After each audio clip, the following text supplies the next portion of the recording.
Hello students, कैसे हैं आप सब। आज हम नया सब्जेक्ट क्लास 7 आईसीएसई बोर्ड का स्टार्ट करने वाले हैं, जो है मैथमेटिक्स। कुछ बच्चों के कमेंट्स आए थे कि मैम मैथ्स पढ़ा दीजिए, तो आज हम आपके लिए ये सीरीज़ ले आए हैं। तो इसमें ना सबसे पहले हम जो शॉर्ट चैप्टर्स हैं हम वो कवर करेंगे। आपको कोई और चैप्टर पहले पढ़ना है तो आप हमें कमेंट करके बता सकते हैं, हम पहले वो चैप्टर कंप्लीट कर लेंगे। बट आज हम डेटा हैंडलिंग स्टार्ट करने वाले हैं। ठीक है, डेटा हैंडलिंग में सबसे पहली यूनिट है, चैप्टर है आपका स्टैटिस्टिक्स। क्या है? स्टैटिस्टिक्स हम पढ़ने वाले हैं। तो प्लीज़ वीडियो को लाइक कीजिएगा, शेयर कीजिएगा और चैनल को सब्सक्राइब करना ना भूलें। चलिए स्टार्ट करते हैं स्टैटिस्टिक्स। अब हमें डेटा हैंडलिंग करने वाले हैं, तो डेटा हैंडलिंग क्या होता है सबसे पहले हम यही देख लेते हैं।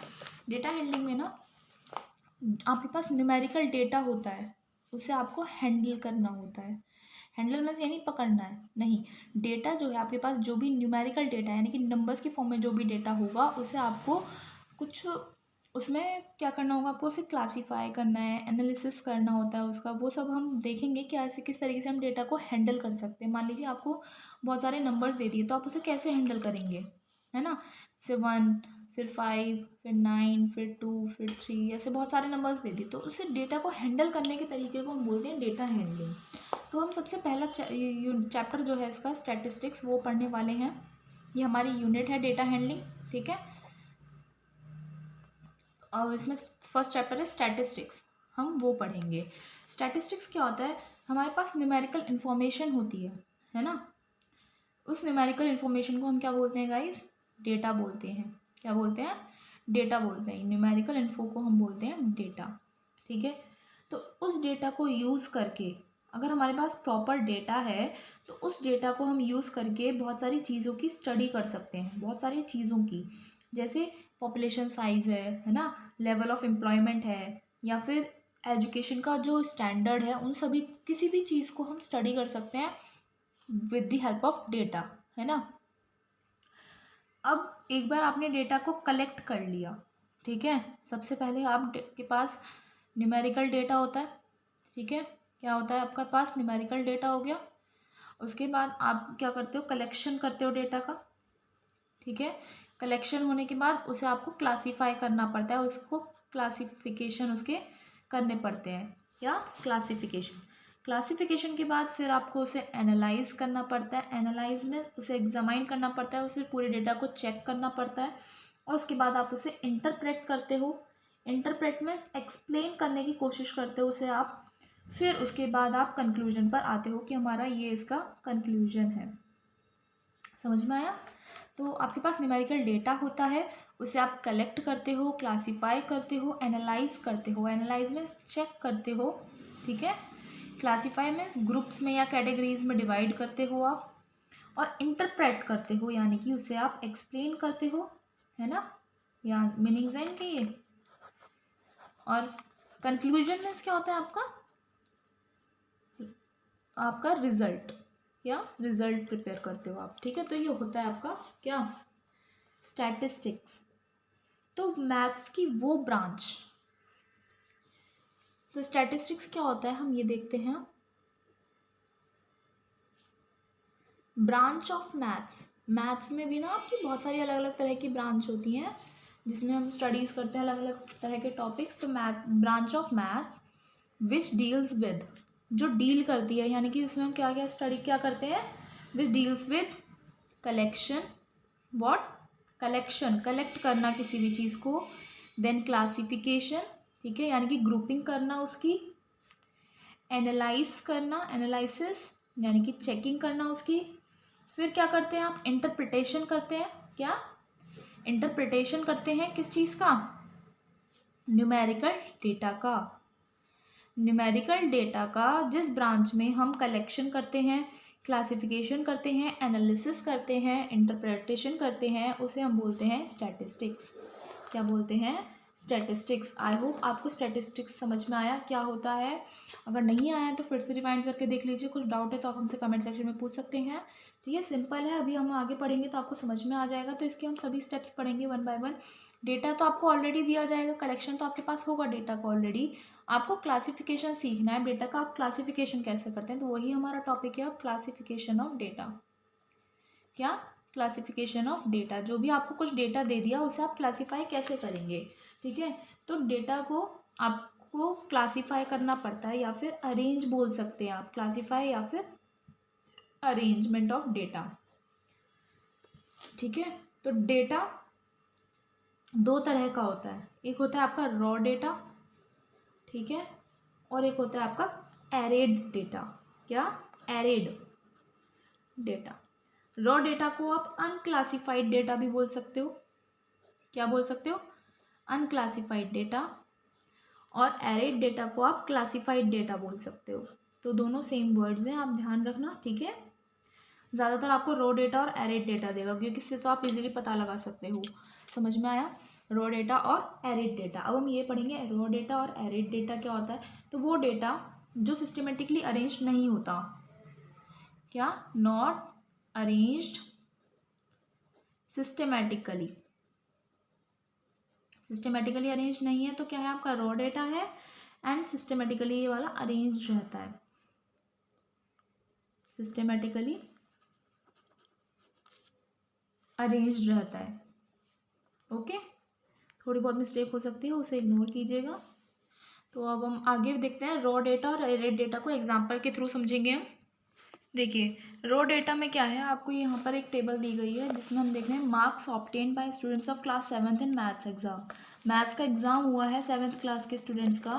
तो इसमें डिफरेंट स्टूडेंट्स को, जितने भी स्टूडेंट्स हैं सबके जो मार्क्स आए हैं वो आपको इस टेबल में दिए गए हैं, ठीक है। यहाँ पर हम रोल नंबर्स लिख लेते हैं थोड़ा सा। 1 2 3 4 5 6 7 8 9 10 11 12 13 14 15 16 एंड 17 18। तो 18 स्टूडेंट्स का आपको यहाँ पर दिया हुआ है। मार्क्स देख लेते हैं, ठीक है। 85 90 93 75 85 50 40 75 90 95 ऐसे मार्क्स स्टूडेंट्स को मिले हैं, ठीक है। तो आप देख सकते हैं कि स्टूडेंट्स को मार्क्स कैसे मिले हैं, थोड़ा सा कन्फ्यूजन हो जाता है ना। तो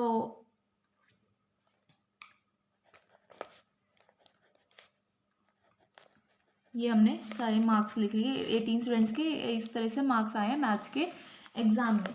तो ये पूरा डेटा आपका रॉ डेटा कहलाएगा। It is raw data, because आप इजीली उसमें ये पता नहीं कर सकते कि स्टूडेंट्स ने, कितने स्टूडेंट्स को कितने मार्क्स मिले हैं, कितने परसेंट स्टूडेंट्स पास आउट हुए हैं आपके इस एग्ज़ाम में, ठीक है। आप ये नहीं बता सकते, टेबल को ऐसे देखकर नहीं बता सकते। फिर दूसरा टाइप आपका आता है एरेड डेटा।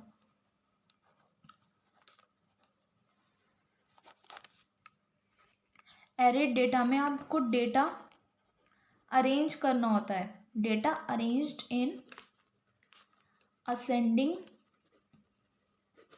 और डिसेंडिंग ऑर्डर। डेटा आपको अरेंज करना होगा असेंडिंग या फिर डिसेंडिंग ऑर्डर में, ठीक है। तब वो आपका एरेड डेटा कहलाएगा। क्या कहलाएगा? एरेड डेटा। कब? जब डेटा आपको ये, जैसे ये डेटा तो आपको दिया हुआ है पूरा, ठीक है, आपने इसे असेंडिंग या डिसेंडिंग ऑर्डर में आपने अरेंज कर दिया, तो क्या कर सकते हो आप? उसे एरेड डेटा बोलोगे, ठीक है। एरेड डेटा ये वाला जो है आपका, जो रो डेटा है ये वाला फर्स्ट टेबल जो है, उसे आप और कैसे रिप्रेजेंट कर सकते हो? एरेड डेटा कैसे बनाओगे फिर आप? एरेड डेटा बनाने के लिए आपके पास दो तरीके होते हैं, ठीक है। सबसे पहला तरीका क्या है, आप जैसे हम इसी डेटा का, जो हमने रो डेटा देखा था ना, इसी डेटा का हम एरेड डेटा बनाएंगे। तो हमने यहाँ पर जो मार्क्स हैं उसे आप असेंडिंग ऑर्डर या डिसेंडिंग ऑर्डर में लगाना होगा, ठीक है। तो असेंडिंग ऑर्डर में लगाएंगे, यानी कि छोटे से बड़ा। इसमें भी आप 2 पार्ट्स डिवाइड कर सकते हैं, छोटे से बड़ा।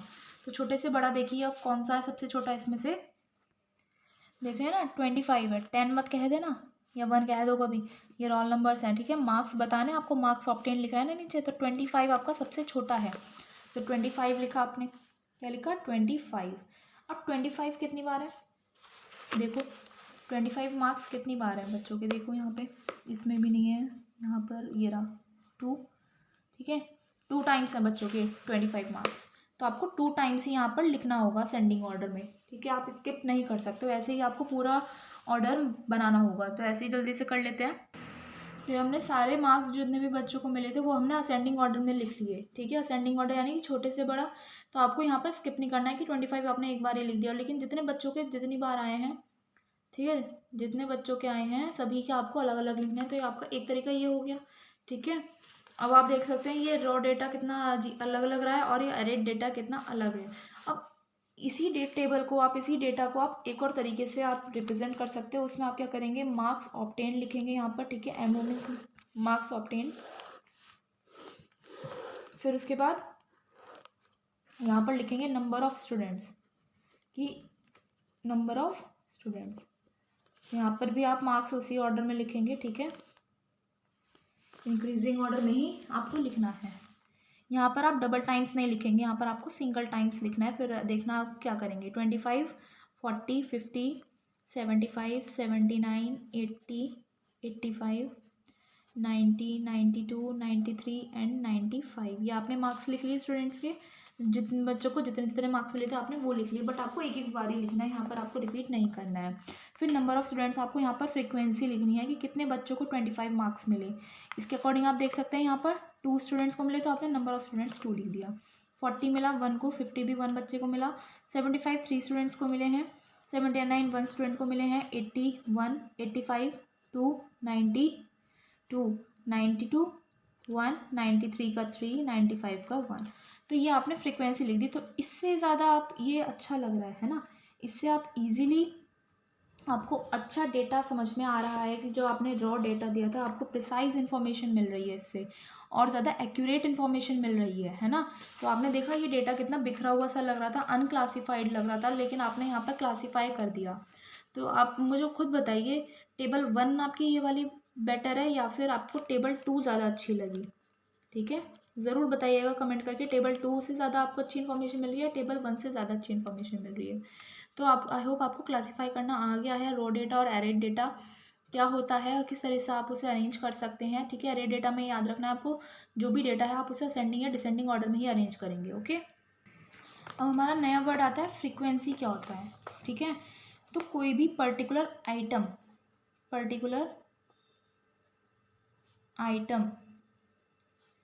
Occurs in collection of data के कलेक्शन में कोई भी पर्टिकुलर आइटम है, any particular item in collection of data कितनी बार आ रही है? क्या? नंबर ऑफ टाइम्स, कितनी बार आ रही है इन कलेक्शन ऑफ डेटा। कोई भी पर्टिकुलर आइटम है, मार्क्स हैं या नाम है, तो वो कितनी बार उस डेटा में आ रहा है उसे हम फ्रिक्वेंसी बोलते हैं। तो आपने ये जो टेबल देखी थी, फिर से वापस जाइए टेबल पर देखिए, तो 25 जो मार्क्स मिले थे, कितने स्टूडेंट्स को मिले थे? आपका 2 स्टूडेंट्स को मिले थे। तो आप क्या बोल सकते हैं, क्या फ्रीक्वेंसी ऑफ, आपको बोलना होगा frequency of 25 marks is 2। Frequency कितनी हो गई? 2। स्टूडेंट्स ने लिखना 2, यानी कि 25 मार्क्स पाने वाले बच्चे कितने हैं? 2 बच्चे हैं। तो एक पर्टिकुलर आइटम यानी कि 25 मार्क्स जो हैं, 25 जो हैं इस पूरे डेटा में कितनी बार आ रहे हैं? तो 2 टाइम्स आ रहे हैं, तो ये उसकी फ्रीक्वेंसी हो गई। आई होप आपको समझ में आया फ्रीक्वेंसी क्या होता है। अब देखिए 93 की फ्रीक्वेंसी अगर आपसे पूछ रहा है, उसी टेबल में देखिए जो हमने एरेड डेटा बनाया था ना, उसमें देखनी है। तो 93 की फ्रीक्वेंसी क्या आएगी? 3। तो ये तरीका होता है आपको फ्रीक्वेंसी लिखने का। ओके, अब देखिए आपको एक और एग्जांपल देते हैं फ्रीक्वेंसी का। अब आपको डेटा दे दिया है 2, 3, 2, 5, 6, 2, 9, 2, 9 एंड 8। ये डेटा दे दिया, तो आपको इसमें फ्रीक्वेंसी बतानी है 2 की, एंड फ्रीक्वेंसी आपको बतानी है यहाँ पर 9 की। तो 2 कितनी बार आ रहा है यहाँ पर? 1, 2, 3, 4। तो अब फ्रीक्वेंसी हो गई 2 की 4। फिर 9 की पूछ रहा है, तो 1, 2, 9 2 टाइम्स आ रहा है, तो फ्रीक्वेंसी 9 की हो गई 2। ठीक है, ये होता है फ्रीक्वेंसी। अब हमारा नया टॉपिक आता है फिर से एक और, टेली मार्क्स। ये छोटे छोटे टॉपिक्स हैं, हम जल्दी से कवर कर लेते हैं। टेली मार्क्स क्या होता है? टेली मार्क्स होता है किसी भी आइटम की फ्रीक्वेंसी को फाइंड करने के लिए। क्या? किसी भी आइटम की फ्रीक्वेंसी अगर आपको फाइंड आउट करनी है, मान लीजिए आपके पास बहुत ज़्यादा बड़ा डेटा है, ठीक है, लार्ज कलेक्शन है आपके पास डेटा का। क्या है? लार्ज कलेक्शन है आपके पास डेटा का। तो उसमें आपको क्या फाइंड करना है? फ्रीक्वेंसी ऑफ आइटम की फ्रीक्वेंसी फाइंड आउट करनी है। तो आप क्या करेंगे? आप स्ट्रोक लगाओगे उस पूरी एंट्री में। ठीक है, स्ट्रोक लगाओगे और टोटल नंबर ऑफ स्ट्रोक्स आप काउंट करोगे। तो आपको क्या बोल रहा है, एग्जाम्पल लेते हैं इसका। एग्जाम्पल देखिए, आपको मान लीजिए बहुत ज़्यादा बड़ा डेटा दे दिया, 1 3 10 3 5 6 6 3 2 3 7 6 5 6 एंड 6। ओके, आपको मान लो फ्रीक्वेंसी 3 की फाइंड करनी है। ठीक है, ये तो सिंपल सा डेटा है, आप ऐसे भी काउंट करके भी पता कर सकते हो, बट आपको टेलीमार्क्स के थ्रू करना है। तो आप क्या करोगे, इस डेटा में 3 पर स्ट्रोक लगा दीजिए, 1 2 स्ट्रोक्स लगा दिया आपने। ठीक है, सारे स्ट्रोक्स को कलेक्ट करो, 1 2 3 4 टाइम्स लगाया तो 4 स्ट्रोक्स हो गए आपके पास। ऐसे 4 स्ट्रोक्स लगा सकते हो आप। तो इन्हीं ये जो स्ट्रोक्स होते हैं ना, इन्हें हम बोलते हैं टेलीमार्क्स। क्या बोलते हैं, टेलीमार्क्स बोल सकते हो आप, या फिर टैलीज भी बोल सकते हो। क्या बोल सकते हो, टैलीज बोल सकते हो। तो ये 4 स्ट्रोक्स हैं। ठीक है, 3 की फ्रीक्वेंसी बतानी थी तो 4 स्ट्रोक्स हैं, या फिर आप 4 टेलीमार्क्स भी बोल सकते हो। तो frequency of 3 is 4। Okay, counting easier करने के लिए हम क्या करते हैं, हम टेलीमार्क्स को 5 के बंडल्स बनाते हैं। ठीक है, अब ऐसे तो मान लो किसी की फ्रीक्वेंसी ज़्यादा आ रही है तो 1 2 3 4 5 6 7 8, ये तो बहुत ज़्यादा हेक्टिक हो जाएगा ना, बहुत ज़्यादा मैस्ड अप हो जाएगा। तो इसके लिए आप क्या करेंगे, जैसे आपको 15 की फ्रीक्वेंसी बतानी है, मेक टेलीमार्क्स, आपको बोल रहा है एग्जाम्पल में, make telemarks for frequency 15 frequency के लिए आपको टेलीमार्क्स बनाने हैं। तो कैसे करते हैं, देखिए 1 2 3 4 5 6 7 8 9 10 11 12 13 14 एंड 15।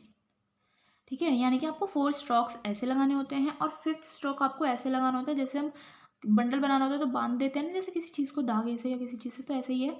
4 स्ट्रोक्स लिए आपने और 5th वाले से आपने बांध दिया। तो इसे सब कैसे काउंट होकर करोगे, देखो 15 की फ्रीक्वेंसी करनी थी, 15 बनाना था, 1 2 3 4 5 6 7 8 9 10 11 12 13 14 एंड 15। तो ये हो गई आपकी फ्रीक्वेंसी। ठीक है, टेलीमार्क्स हो गए। अब आपको एक फ्रीक्वेंसी दी हुई है 1 2, इस तरीके से दी हुई है मान लीजिए। ठीक है, तो ये क्या फ्रीक्वेंसी रिप्रेजेंट कर रही है, आपको फ्रीक्वेंसी बतानी है इससे। तो कैसे काउंट करेंगे आप देखिए, 1 2 3 4 5 6 7 8 9 10 11 12 13 एंड 14। ठीक है, तो इस वाले टेलीमार्क्स की वो क्या हो गई, फ्रीक्वेंसी 14 हो गई। ओके, तो इस तरीके से आप टेलीमार्क्स कर सकते हैं। आज हम स्टैटिस्टिक्स का पूरा डेटा अच्छे से, मतलब पूरा कॉन्सेप्ट पढ़ लेंगे। नेक्स्ट लेक्चर में हम सॉल्व एग्जाम्पल सॉल्व करेंगे। ठीक है, नया टॉपिक आता है आपका इसमें, फ्रीक्वेंसी डिस्ट्रीब्यूशन टेबल। एक टेबल पढ़ेंगे अब इसमें। ठीक है, फ्रीक्वेंसी डिस्ट्रीब्यूशन टेबल। देखिए, ये क्या होती है, एक टेबल होती है जिसमें ऑब्जर्वेशंस की फ्रीक्वेंसीज दिखाई जाती हैं। Table which shows frequencies of observations. Frequencies of observations दिखाई जाती हैं, तो उस टेबल को हम बोलते हैं फ्रीक्वेंसी डिस्ट्रीब्यूशन टेबल। तो ऐसी टेबल में गाइस क्या होता है, आपका 3 कॉलम्स बनते हैं। ठीक है, 1 2 एंड 3, ये 3 कॉलम्स बन गए आपके। फर्स्ट वाले कॉलम में ऑब्जर्वेशंस लिखी जाती हैं, यहाँ पर आपकी ऑब्जर्वेशंस आएंगी फर्स्ट कॉलम में। ठीक है, और जिन्हें आप असेंडिंग ऑर्डर में लिखेंगे, यानी कि छोटे से बड़े वाले ऑर्डर में लिखेंगे। ऑब्जर्वेशंस आती हैं फर्स्ट कॉलम में। फिर सेकंड कॉलम में उनके टेलीमार्क्स आते हैं।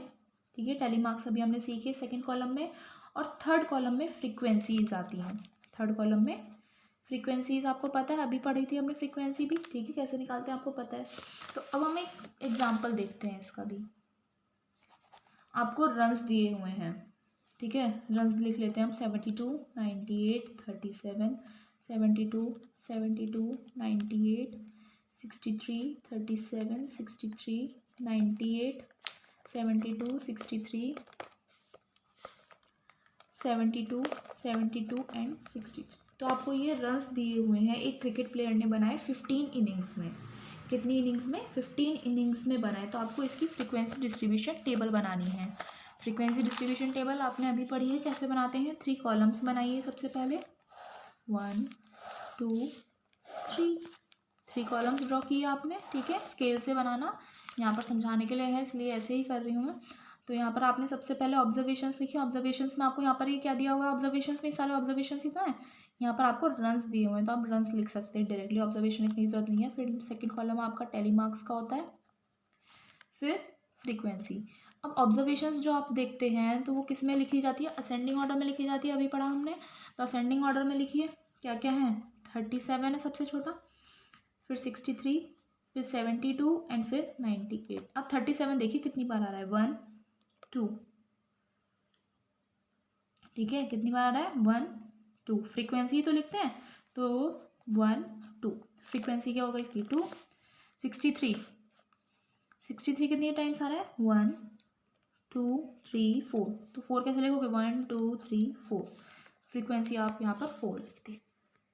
72 कितनी टाइम्स आ रहा है यहाँ पर डेटा में, देखिए 1 2 3 4 5 6 टाइम्स आ रहा है। तो कैसे लिखेंगे, 6, 1 2 3 4 5 एंड 6, ओके। तो 6 आपने यहाँ लिख दिया। 98 1 2 3, 98 कितनी बार आ रहा है, 3, 1 2 3, ये हो गया, ठीक है। आपको यहाँ पर 3 लिख दिया। यहाँ पर टोटल करना होता है इसका, टोटल देख लीजिए, 4 2 6 6 6 12 एंड 3 15, तो टोटल 15 इनिंग्स बोल रहा था, तो 15 हमने कर दिया, ठीक है। तो ये हो गया आपकी फ्रीक्वेंसी डिस्ट्रीब्यूशन टेबल। इसके बाद लास्ट टॉपिक बचता है हमारा आज का, range of data. Range of data क्या होता है हम वो देख लेते हैं, फिर हम नेक्स्ट लेक्चर में क्या करेंगे, सॉल्व्ड एग्जाम्पल्स करेंगे, ठीक है। Range of data, range of data क्या होता है, largest observation and smallest observation के बीच का जो डिस्टेंस होता है, ठीक है। सॉरी डिस्टेंस नहीं, difference, sorry. Range of data हो गया, आपको एक डेटा दिया हुआ है, गिवन डेटा है आपके पास, ठीक है। उसमें largest observation minus smallest observation, ये जो डिफरेंस होता है ना, ये होती है आपकी रेंज ऑफ डेटा। क्या देगा आपको, रेंज ऑफ डेटा देगा आपको, ओके। अब मान लीजिए यही टेबल ले लीजिए, इसमें आपका लार्जेस्ट ऑब्जर्वेशन कौन सी है, 98, ठीक है। तो 98 माइनस स्मॉलेस्ट है आपकी 37, 98 माइनस 37 आपका क्या आ जाएगी, रेंज ऑफ डेटा आ जाएगी। कितना आएगा, 8 सब्जेक्ट 7 1 9 से या 6, तो 61 आपकी रेंज ऑफ डेटा हो गई। इस तरीके से आप रेंज ऑफ डेटा निकाल सकते हैं, ओके। तो गाइज आज के लिए इतना ही। आई होप आपको स्टैटिस्टिक्स क्या होता है वो सभी समझ में आया, डिफरेंट कॉन्सेप्ट जो हमने पढ़े वो आपको समझ में आए हैं। नेक्स्ट लेक्चर में हम सॉल्व एग्जाम्पल्स करेंगे। अगर आप एक्सरसाइजेस भी चाहते हैं तो प्लीज़ कमेंट करके बताइएगा, हम आपको एक्सरसाइजेस भी सॉल्व कर देंगे आपके लिए। फिर उसके बाद हमारा नया टॉपिक आएगा स्टैटिस्टिक्स में, मीन मीडियन एंड मोड, ठीक है, वो भी हम करेंगे। तो प्लीज़ वीडियो को लाइक कीजिए, शेयर कीजिए और चैनल को सब्सक्राइब करना ना भूलें। मिलते हैं नेक्स्ट वीडियो में नेक्स्ट लेक्चर के साथ। Thank you.